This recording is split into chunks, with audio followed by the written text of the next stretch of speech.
Pemanasan global menjadi isu yang dilaungkan dengan serius dan konsisten sepanjang tahun lalu.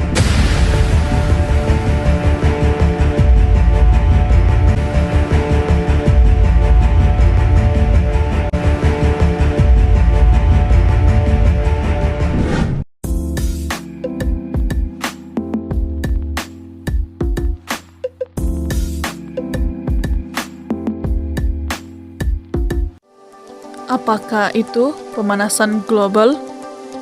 Pemanasan global berlaku akibat daripada peningkatan suhu atmosfera, lautan serta daratan bumi secara berterusan akibat daripada kesan rumah hijau yang melibatkan pertambahan gas karbon dioksida, klorofluorokarbon dan bahan pencemar yang lain dan menyebabkan ini berlakunya peningkatan suhu dunia.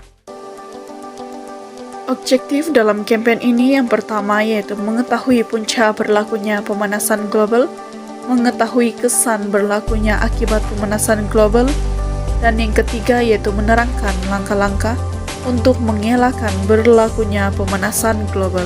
Sasaran yang kami pilih dalam kempen ini ialah dewasa, kanak-kanak, dan remaja. Hal ini kerana ia merupakan satu tanggung jawab bersama.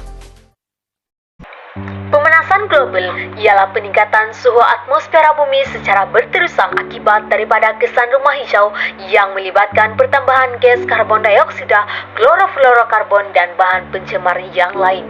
Suhu bumi telah meningkat sebanyak 1,2 darjah Celcius dan kadarnya berbeza mengikut kawasan tertentu. Perubahan iklim biasanya berlaku dalam tempoh 10.000 tahun, tetapi kini perubahan iklim berubah kepada 100 tahun sahaja. Suhu bumi meningkat semenjak tahun 90-an lagi. Kajian mendapati iklim panas melampau di Perancis. Ahli sains meramalkan keseluruhan ais laut di Arktik akan cair pada musim panas 2060. Antara punca berlakunya pemanasan global ialah yang pertama, kekurangan tumbuhan disebabkan oleh aktiviti pembalakan dan penyahutanan. Tumbuhan menggunakan gas rumah hijau untuk membuat makanan melalui proses fotosintesis. Kekurangan tumbuhan akan menyebabkan gas rumah hijau di atmosfera meningkat lalu menghalang kepada pembebasan bahan bumi ke angkasa lepas. Keadaan ini seterusnya akan mendorong kepada berlakunya pemanasan global. Punca yang seterusnya ialah penggunaan bahan api fosil untuk kenderaan dan industri perkilangan. Penggunaan bahan api fosil akan menghasilkan gas rumah hijau seperti karbon dioksida dan metana ke atmosfera, lalu membentuk satu lapisan pada lapisan stratosfera bumi. Lapisan tersebut akan menghalang pembebasan bahan bumi ke angkasa lepas yang seterusnya akan mendorong kepada peningkatan suhu dunia. Punca yang terakhir ialah penggunaan bahan-bahan klorofluorokarbon atau CFC yang berlebihan. Penggunaan bahan-bahan yang menghasilkan CFC seperti penggunaan alat penghawa dingin pada rumah dan kenderaan, peti sejuk, bahan berasaskan aerosol dan sebagainya akan meningkatkan gas klorofluorokarbon di atmosfera yang seterusnya akan mendorong kepada peningkatan suhu dunia. Antara kesan berlakunya pemanasan global adalah pencairan ais di kawasan kutub dan kenaikan paras air laut. Hal ini kerana suhu bumi yang terlalu panas akan mendorong pencairan bongkar-bongkar ais. Kesan yang seterusnya adalah menjejaskan kesihatan manusia. Keadaan suhu bumi yang semakin meningkat turut mengakibatkan pelbagai penyakit seperti kerosakan kanta mata, kanser kulit dan mutasi dalam sistem kromosom manusia. Selain itu, fenomena kemarau juga akan berlaku akibat pemanasan global di mana suhu persekitaran meningkat beberapa darjah Celsius berbanding suhu normal.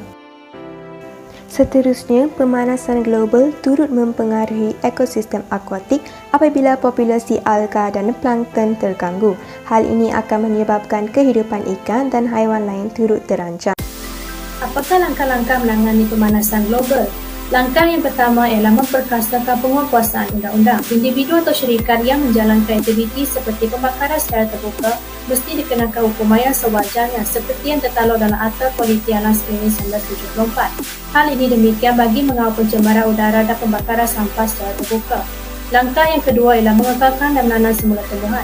Tumbuhan hijau berfungsi untuk mengurangkan kepekatan karbon dioksida. Kesannya suhu permukaan bumi menjadi lebih rendah. Langkah yang ketiga ialah mengamalkan amalan kita semula. Amalan ini akan memaksimumkan penggunaan setiap sumber dan bahan-bahan. Tindakan ini dapat mengurangkan penolakan sumber-sumber alam sekitar. Misalnya, tayar dan botol yang tidak digunakan lagi boleh dijadikan sebagai pasu bunga. Langkah yang keempat adalah melaksanakan kempen kesedaran. Kempen kesedaran berkaitan dengan alam sekitar seperti kempen Stop Global Warming amat penting dilaksanakan bagi memberi pengetahuan dan kesedaran kepada masyarakat. Secara refleksinya, saya sebagai ketua kumpulan bagi kumpulan yang keempat ingin mengajak semua untuk sama-sama kita menjaga persekitaran bumi kita supaya masalah pemanasan global dapat diselesaikan dengan segera. Di samping itu, melalui pelaksanaan tugasan video SSR ini juga dapat membantu dan mendidik diri saya untuk menjaga persekitaran bumi dengan melakukan perkara yang tidak membebaskan gas-gas karbon dioksida ke udara. Akhir kalam daripada saya, #SafetyEarthWithUs. Hai, saya Monisha Ezra dan saya ingin menyatakan di sini bahawa janganlah kita terlalu alpa akan isu pemanasan global. Semua pihak perlu bertindak sekarang untuk menyelamatkan bumi ini bagi kesejahteraan generasi akan datang. Hai, saya Vanessa Wakimin dan melalui pelaksanaan video SSR kami, saya menyedari bahawa pemanasan global membawa kesan yang sangat buruk kepada kehidupan. Saya juga berharap agar masyarakat di sekeliling menyedari bahawa tanggungjawab untuk menjaga bumi ini bukanlah tanggungjawab semata-mata, tetapi ia merupakan satu kewajiban. Jom kita selaraskan kemajuan kita bersama dengan kelestarian bumi. Hai, saya Jessie Ginus. Melalui pelaksanaan video SSR ini, ia telah memberi kesedaran kepada saya tentang tanggungjawab bagi menangani masalah pemanasan global. Oleh itu, marilah kita sama-sama selamatkan bumi kita daripada terus mengalami kemusnahan. Stop Global Warming. Hai, daripada saya, marilah kita bersama-sama mengurangkan penggunaan bahan yang boleh menyebabkan pemanasan global. Ini untuk kepentingan kita bersama juga. #LetTheEarthBreathe.